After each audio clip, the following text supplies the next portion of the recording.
المشتكى وأنت المستعان يا حنان يا منان اللهم إننا بأن نشهد أن لا إله إلا أنت الله أنت الأحد أنت الصمد الذي لم يلد ولم يولد ولم يكن له كفوا أحد اللهم صل على سيدنا ونبينا وحبيبنا وشفيعنا وظهرنا ومولانا محمد قال الله تعالى في كتابه الكريم وهو أصدق القائلين وبقوله يهتدي المهتدين أعوذ بالله من الشيطان الرجيم بسم الله الرحمن الرحيم يا أيها الذين آمنوا اتقوا الله وقولوا قولا سديدا يصلح لكم أعمالكم ويغفر لكم ذنوبكم ومن يطع الله ورسوله فقد فاز فوزا عظيما صدق الله العظيم صدق الله العظيم ثم صدق الله العظيم ونحن على ذلك من الشاهدين والشاكرين والحمد لله رب العالمين أيها الحاضرون الكرام اتقوا الله حق تقاته ولا تموتن إلا وأنتم مسلمون Ma'asyiral muslimin jamaah Jumat Masjid Nurul Hidayah yang dimuliakan oleh Allah Subhanahu wa taala. Bersyukur kita kepada Allah dengan mengucapkan alhamdulillahirabbil alamin. Serta berselawat pula kita kepada paduka alam Habibina wa Maulana Muhammad sallallahu alaihi wasallam dengan mengucapkan Allahumma shalli wa sallim wa barik alaihi. Mudah-mudahan kelak kita diakui sebagai umatnya di yaumil mahsyar kelak. Amin. Amin ya rabbal alamin. Ayah-anda jamaah yang dimuliakan oleh Allah Subhanahu wa taala. Di dalam kehidupan silih berganti terang dan gelap. Yang silih berganti sunatullah kehidupan. Ada siang, ada malam, ada lurus, ada bengkok. Ada gelap, ada terang. Kehidupan seakan semua berpasang-pasang. Detik berubah menjadi menit, menit pun berubah menjadi jam, jam itu pun berubah menjadi hari, hari menjadi minggu, minggu pun berubah menjadi tahun. Silih berganti kehidupan manusia. Asal kita tidak ada, Allah Ta'ala berikan kita kehidupan, dan kehidupan adalah anugerah. Begitu juga kepada bangsa dan negara kita. Tidak terasa, rasa-rasanya memeriahkan kemerdekaan Indonesia yang ke-74 tahun. Masih teringat kita, di mana kita laksanakan acara itu. Semua masyarakat Indonesia bergembira, merayakan bagaimana 1945 proklamator kemerdekaan Soekarno dan Bung Hatta, mereka bersusah payah untuk menjadikan negara Kesatuan Republik Indonesia yang terbebas. Maka itulah yang kita baca, masih ingat kita apa kalimat itu, bahwasanya penjajahan di muka bumi ini harus dihapuskan karena tidak sesuai dengan budi kemanusiaan dan budi keadilan. Umur kita 40 tahun, umur kita 50 tahun, masih ingat kita bagaimana itu dibaca Undang-Undang Dasar 1945 dibaca di depan umum, di depan guru, di depan pengajar. Hari ini kita menjadi bangsa Indonesia. Apa kata orang Melayu? Sungguh lebat, buah jambu, buahnya lebat. Tolong julurkan satu persatu. Buat apa negeri kita hebat, tetapi masyarakatnya tak mau bersatu? Maka yang harus kita lakukan adalah berkaca kepada tokoh pejuang-pejuang Islam. Maka dikenallah namanya Jenderal Sudirman. Namanya dijadikan nama jalan, baik di kota Tebing Tinggi, di kota Medan, dan di kota-kota lain. Kenapa rupanya Jenderal Sudirman? Dia bukan orang Melayu, kelahiran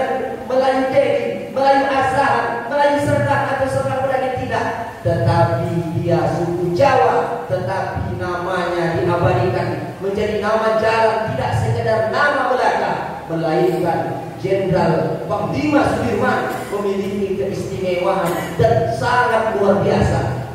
Suatu ketika sejarah mencatat berapa lama Belanda menjajah Indonesia. Sejarah mencatat lebih kurang ratusan tahun dijajah oleh Belanda. Begitu juga Jepang. Suatu ketika Panglima Jenderal Sudirman akan ditangkap, ditembak. Tetapi ketika itu Jenderal Sudirman mengamalkan isi dari kandungan Al-Quran, maka ketika itu datanglah antek mata-mata dari pasukan Belanda. Maka ketika itu apa yang terjadi? Antek-antek tadi datang melihat Jenderal Sudirman. Belanda bertanya, mana Sudirman? Lalu mata-mata itu pun berkata, itu Jenderal Sudirman. Tetapi ketika itu Belanda sedikit pun tidak tahu, tidak melihat di mana Jenderal Sudirman. Selamat, bebas. Maka ketika itu bertanya para sahabat, para teman Jenderal Sudirman, Tuan punya ilmu, Tuan punya jimat. Kenapa begitu Belanda sangat marah melihat Tuan? Tetapi Tuan sedang berada di sisi kami. Ketika itu Belanda tidak sedikit pun melihat Tuan. Apa yang Tuan amalkan? Memang benar aku ada jimat, kata Jenderal Sudirman. Apa jimat itu wahai Jenderal?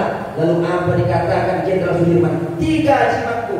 Yang pertama, wudhuku tak pernah lepas, wudhuku tak pernah batal.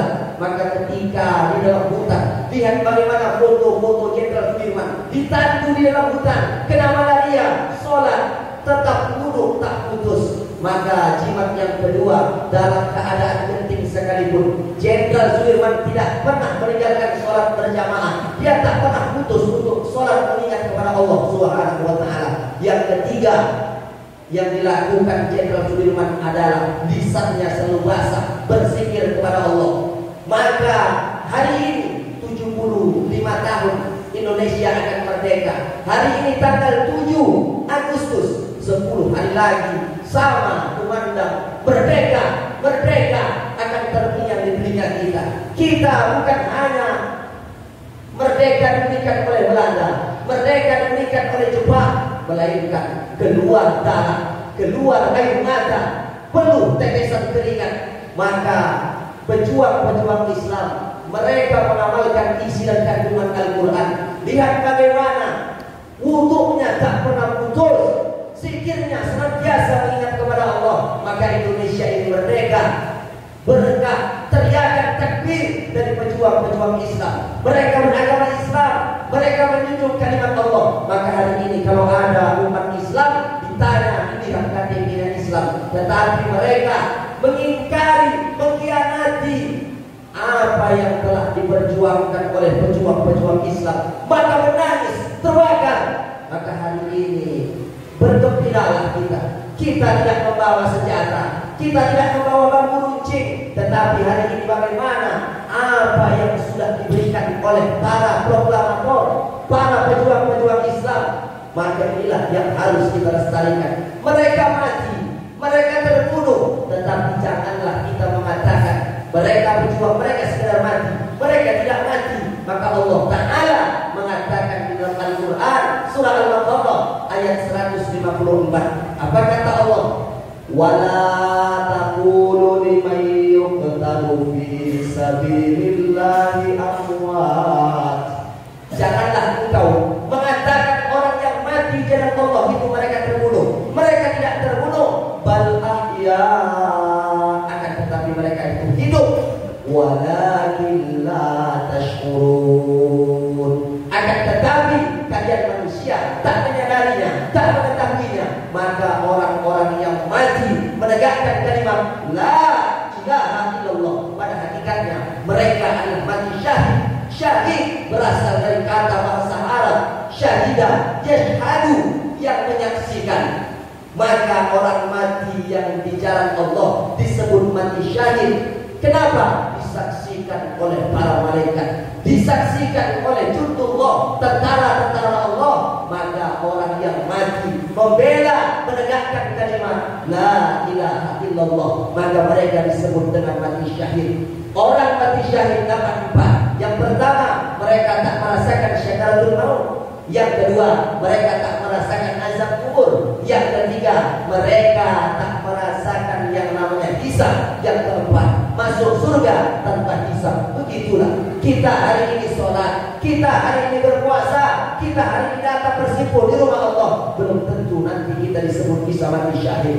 Mereka darah, nyawa menjadi taruhan menegakkan kalimat la ilaha illallah. Maka ketika jasadnya terwujud, dibuka, wajahnya senyum. Kenapa mereka senyum? Ternyata syahid selain disaksikan oleh malaikat, maka orang yang mati dalam keadaan syahid sedang dalam syakaratul maut, maka mereka juga menyaksikan datang malaikat. Maka malaikat itu mengebakkan sayapnya seakan memberi arah bahwasanya engkau nanti di dalam surga, engkau berada di blok A nomor 14. Agaknya kalau kita dikasih rumah yang indah di blok A nomor 13, rasanya senyum, gembira. Begitulah orang-orang yang mati syahid. Apa kata Nabi ketika datang Isra Mi'raj, naik ke langit?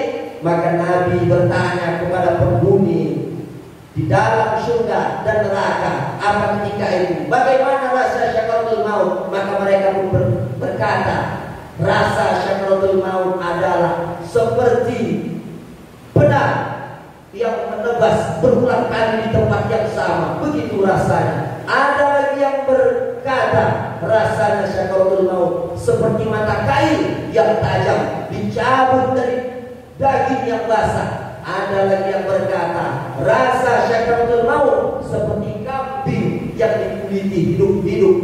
Pedih, sakit rasanya. Tetapi orang yang mati syahid membela menegakkan agama Allah, mereka tidak mengalami. Agaknya seperti orang yang kena cubit, kalau korsi, seperti orang yang dicubit dengan tangan, tidak terasa. Maka ketika itu malaikat pun berkata, Allah takhafu wa la tahzanu wa abshiru bil jannati allati kuntum tu'adun.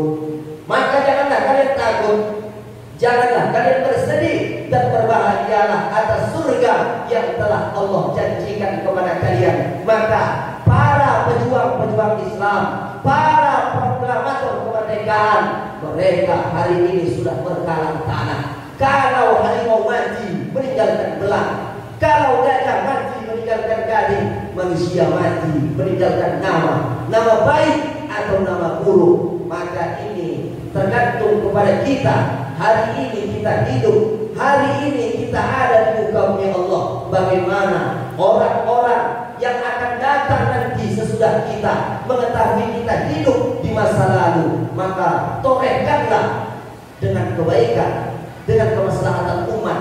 Maka hari ini yang mengemban, baik di parlemen, baik di desa, baik di kabupaten, di kecamatan dan sebagainya, berikanlah semuanya untuk umat, berikanlah semuanya kepada umat. Maka besok, lusa kita akan kembali. Hari ini kalau semua orang segan kepadamu, kalau hari ini semua orang sungkan kepadamu, ketika jabatan itu sudah tak ada lagi, kita kembali, maka mereka pun tak menganggap kita, mereka pun sudah cuek dan acuh kepada kita.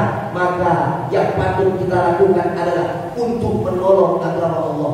Allah kalau kita tidak tolong agamanya, apakah Allah rendah? Apakah Allah jatuh? Tidak. Ternyata kita menolong agama Allah untuk diri kita sendiri. Intansurullah yansurkum. Kalau engkau menolong agama Allah, maka Allah sendiri yang akan menolong kita. Wa yusabbit aqdamakum, dan Allah akan teguhkan kaki kita.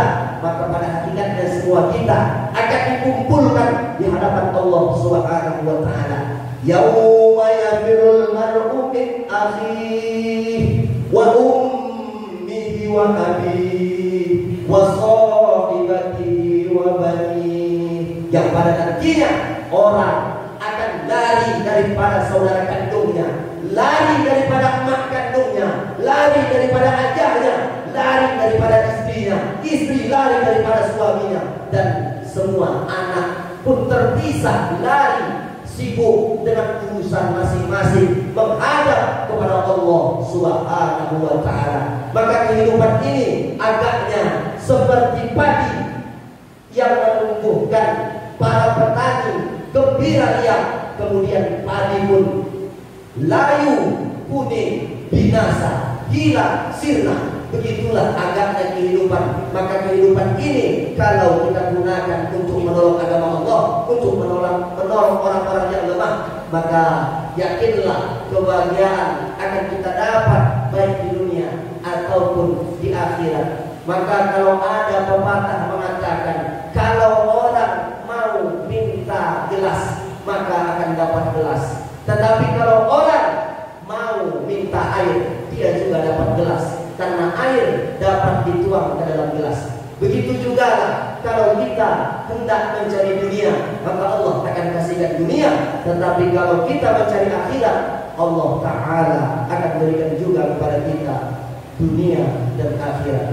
Barakallahu li wa lakum fil Qur'anil azim wa nafa'ani wa iyyakum bima fihi minal ayati wa zikril hakim wa taqabbal minni wa minkum tilawatahu innahu huwal ghafurur rahim.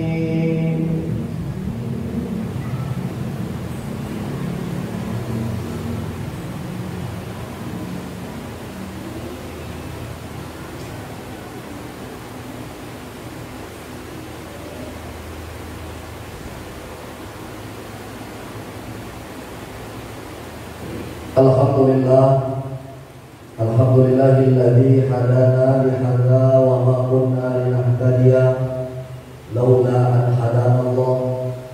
Asyhadu an la ilaha illallah ya dzal jalali wal ikram wahdahu la syarika lah wa asyhadu anna Muhammadan abduhu wa rasuluhu alladzi la nabiyya ba'dahu. Allahumma shalli ala sayyidina Muhammad wa ala ali sayyidina Muhammad. وقال الله تعالى في كتابه الكريم وهو أصدق القائلين وبقوله يهتدي المهتدين إن الله وملائكته يصلون على النبي يا أيها الذين آمنوا صلوا عليه وسلموا تسليما. اللهم صل وسلم وبارك على سيدنا محمد وعلى آله التابعين ومن تبعهم بإحسان إلى يوم الدين. Wallahu anhum birahmatika ya arhamar rahim. Allahumma ighfir lil muslimina wal muslimat wal mu'minina wal mu'minat al ahya'i minhum wal amwat innaka ala kulli shay'in qadir. Allahumma dafa'na anna al ghala wal waba wal fahsya wal riba wal zina wal munkar khassah ila jama'atina fil masjid Nurul Hidayah ya arhamar rahim. Allahumma arinal haqqa haqqan warzuqna ittiba'ah wa arinal batila batilan warzuqna ijtinabah. Rabbana atina fid dunya hasanah wa fil akhirati hasanah wa qina adzabannar. Walhamdulillahi rabbil alamin.